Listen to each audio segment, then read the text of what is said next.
तो दोस्तों आज है 25 सितंबर और 25 सितंबर की जितने भी सारे बड़ी खबर आई है वो सारे के सारे खबर आप लोगों को यहाँ पर सुबह आप लोगों को देखने को मिलेगा हमारी चैनल पे। और आप लोगों को मैं बताऊंगा कौन सी खबर यहाँ पर आई है। और सारे के सारे खबर देखने के लिए आप लोगों को करना क्या है, वीडियो को लाइक कर दीजिए, चैनल पे नहीं आए तो चैनल को कर दीजिए सब्सक्राइब। और आप लोग कहाँ से देख रहे हैं वीडियो वो भी आप लोग यहाँ पर कमेंट कर दीजिए। ओके, और अपना राय दीजिएगा। आप लोग वीडियो को आप लोग यहाँ पर सबसे पहले देख लीजिए, उसके बाद अपना राय दीजिएगा। ओके, तो देखिए सबसे पहले आप लोग खबर देख लीजिए। नमस्कार, मैं रवीश कुमार। चलिए जानते हैं देश दुनिया की तमाम महत्वपूर्ण खबरों को सिर्फ 5 मिनट में। लेकिन आगे बढ़ने से पहले अगर आपने अभी तक इस वीडियो को लाइक नहीं किया है तो कृपया लाइक कर दें, चैनल को सब्सक्राइब करें और कमेंट में जरूर बताएं कि आप ये वीडियो कहां से देख रहे हैं। मैंने हाइड्रोजन बम की बात की थी, वो आएगा। पटना में आयोजित कांग्रेस वर्किंग कमेटी CWC की बैठक के बाद लोकसभा में नेता प्रतिपक्ष राहुल गांधी ने कहा, बीजेपी संविधान को खत्म कर रही है। मैंने हाइड्रोजन बम की बात की थी, वो आएगा। और फिर आपको बीजेपी की सच्चाई, जो इन्होंने पूरे देश में किया है, बिहार में करने की कोशिश कर रहे थे लेकिन बिहार की युवाओं ने इनको रोक दिया है, उसकी सच्चाई सबको पता लगेगी। भारतीय जबकतरा पार्टी का शपथ उत्सव। AAP सांसद संजय सिंह ने बीजेपी को भारतीय जबकतरा पार्टी बताते हुए कहा कि 8 सालों तक GST के नाम पर केंद्र सरकार ने देश की जनता को लूटा है। केंद्र सरकार ने GST के नाम पर 127 लाख करोड़ इकट्ठे किए। इसमें 123 लाख करोड़ रुपए देश के आम नागरिकों से लिए गए और 4 लाख करोड़ रुपए चंद अमीर लोगों से लिए गए। कच्चे माल पर 12% से बढ़ाकर 18% टैक्स कर दिया गया है। आप देश की जनता को क्यों मूर्ख बना रहे हैं? हम सत्ता में आ रहे हैं। बिहार में आया नीतीश, गया नीतीश होगा। पटना में आयोजित कांग्रेस वर्किंग कमेटी CWC की बैठक के बाद कांग्रेस अध्यक्ष मल्लिकार्जुन खड़गे ने कहा, जब हम बिहार में सत्ता में आएंगे और जल्द ही आने वाले हैं तो हम 10 सूत्री कार्यक्रम लागू करेंगे। हमें पिछड़े वर्ग, दलितों और अन्य लोगों का उत्थान करना होगा जो अपने अधिकारों से वंचित हैं। हरियाणा में जैसे आया राम गया राम हुआ, वैसे ही अब बिहार में भी आया नीतीश गया नीतीश होगा। लेह में भारी बवाल, छात्रों ने बीजेपी दफ्तर में लगाई आग। लेह लद्दाख में भारी बवाल मच गया है। यहां छात्रों और पुलिस में झड़प हो गई है। छात्रों ने CRPF की कई गाड़ियों और बीजेपी दफ्तर में आग लगा दी है। ये सभी छात्र एक्टिविस्ट सोनम वांगचुक के समर्थन में सड़क पर उतरे हैं। बता दें, पिछले 15 दिन से सोनम वांगचुक भूख हड़ताल पर बैठे हैं। उनका कहना है कि सरकार ने लद्दाख के साथ वादा खिलाफी की है। वांगचुक लद्दाख को पूर्ण राज्य का दर्जा देने की मांग कर रहे हैं। मैं अपने धर्म के लिए स्वतंत्र हूं, विवाद होना ही नहीं चाहिए। आई लव मोहम्मद पोस्टर विवाद मामले पर मीडिया से बातचीत करते हुए इमरान मसूद ने कहा कि मैं अपने धर्म को मानने के लिए स्वतंत्र हूं, इसको लेकर विवाद होना ही नहीं चाहिए। मैं कहता हूं आई लव मोहम्मद, मेरी जिंदगी मोहम्मद के साथ में नाम है। मुझे संविधान ने अधिकार दिया है कि मैं अपने धर्म को मानूं। इसमें पुलिस का क्या मतलब है? आप नफरत फैलाते हैं, देश को तबाह करके रख दिया है। भारत रुकवा सकता है। दुनिया भर में जारी युद्ध। इटली की PM जॉर्जिया मेलोनी ने कहा कि भारत दुनिया भर में चल रहे युद्धों को समाप्त करने में महत्वपूर्ण भूमिका निभा सकता है। संयुक्त राष्ट्र महासभा में मेलोनी ने भारत की वैश्विक भूमिका की सराहना की।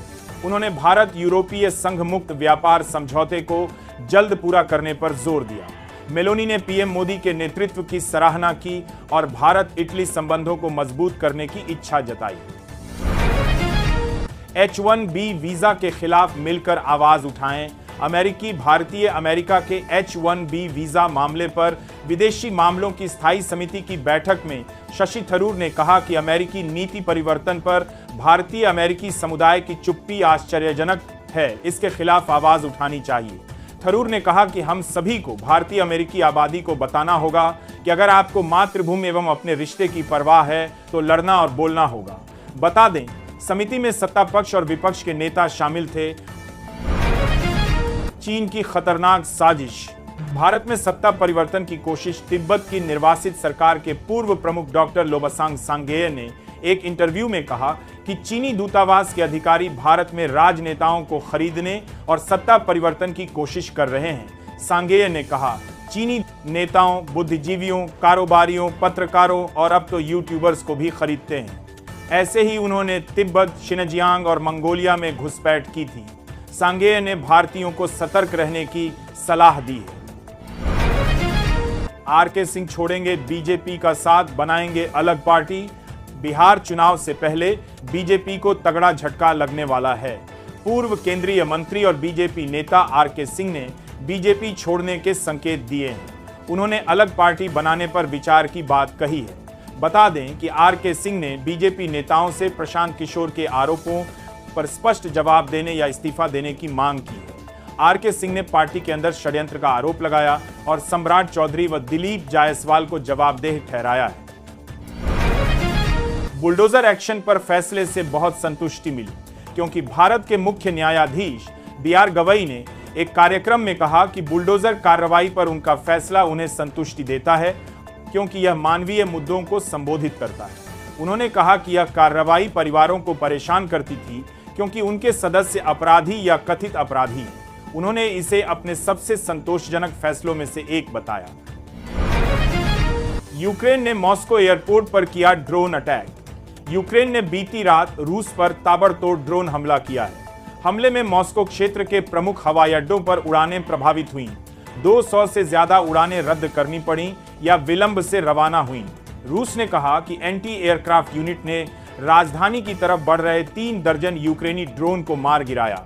जिस समय रूस पर यह हमला हुआ, उस वक्त यूक्रेनी राष्ट्रपति ज़ेलेंस्की UN सत्र में भाग लेने के लिए न्यूयॉर्क में थे। अब MP में आई लव महाकाल के पोस्टर, यूपी से शुरू हुआ आई लव मोहम्मद विवाद अब कई राज्यों में मुहिम का रूप ले चुका है। इस बीच मध्य प्रदेश के उज्जैन में आई लव महाकाल के पोस्टर सामने आए हैं। एक गरबा पंडाल में ये तस्वीर आई। पोस्टर लहराए गए और लोगों ने आई लव महाकाल के नारे लगाए। आयोजकों ने कहा कि यह महाकाल में उनकी गहरी आस्था का प्रतीक है, जिसे उन्होंने इस तरह व्यक्त किया।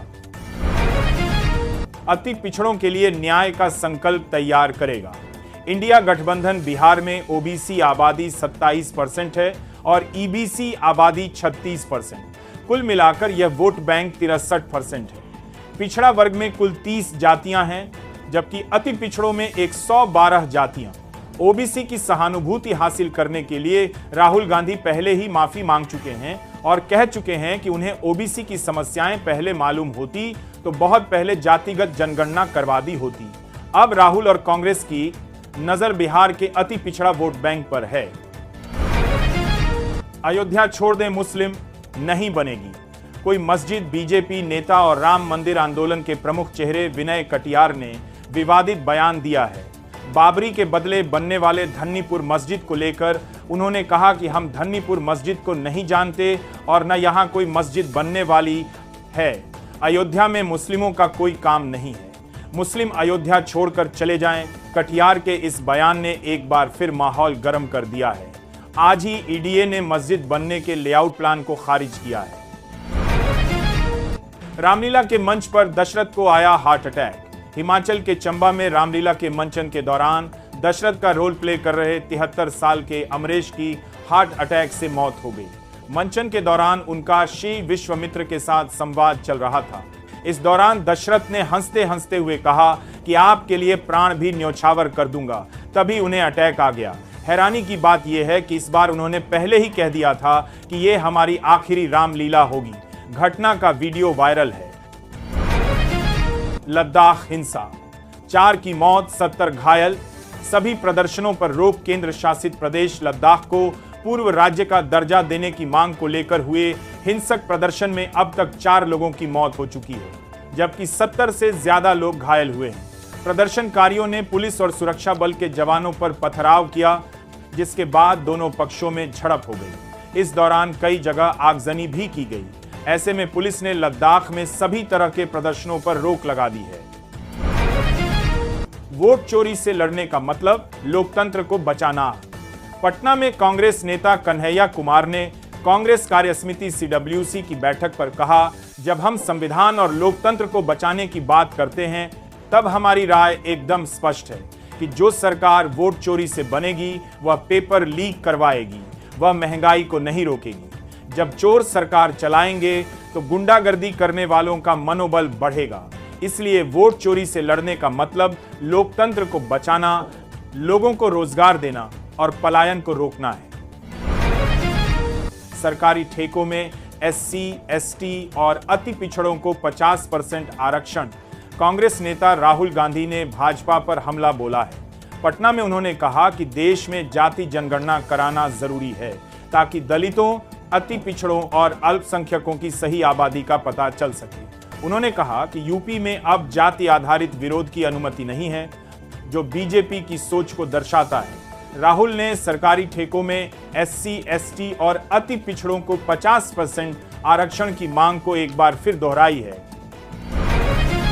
न परमाणु हथियार की जरूरत और न ही बनाने का इरादा ईरान के। सर्वोच्च नेता अली खामेनेई ने अमेरिका से बातचीत को हानिकारक बताते हुए साफ कहा कि ईरान दबाव में झुकेगा नहीं। उन्होंने कहा कि देश को परमाणु हथियारों की जरूरत नहीं है और यूरेनियम संवर्धन पर कोई समझौता नहीं होगा। अमेरिका धमकियों और दबाव की भाषा बोलता है। ऐसी स्थिति में बातचीत करना आत्मसमर्पण करना है। वहीं ईरान यूरोपीय देशों के साथ संयुक्त राष्ट्र प्रतिबंध रोकने के लिए बातचीत तो दोस्तों यहाँ पर आशा करता हूँ आप लोगों ने यहाँ पर फुल खबरें आप लोगों ने यहाँ पर सुन लिया, बात देख लिया, अपना राय दीजिए। अब ओके, अपना राय मतलब यहाँ पर आप लोग सोचोगे, आप लोग यहाँ पर जानोगे, आप लोगों को किसी खबर आप लोगों ने देख लिया और देखने के बाद आप लोग यहाँ पर सोचोगे। अब आप लोगों को जो भी राय होती है वो आप लोग यहाँ पर कमेंट सेक्शन में बताइए। और आप लोग कहाँ से वीडियो को देख रही हो देखने वाले हो तो वो आप लोग यहाँ पर कमेंट सेक्शन पे आप लोग कमेंट कर दीजिएगा। अगर आप लोगों को वीडियो अच्छी लगती है तो आप लोग यहाँ पर वीडियो को लाइक कर दीजिए। चैनल पर नहीं आई तो चैनल को कर दीजिए सब्सक्राइब। तो चलिए नेक्स्ट वीडियो पे मिलते हैं, तब तक के लिए टाटा बाय बाय, जय हिंद, वंदे मातरम।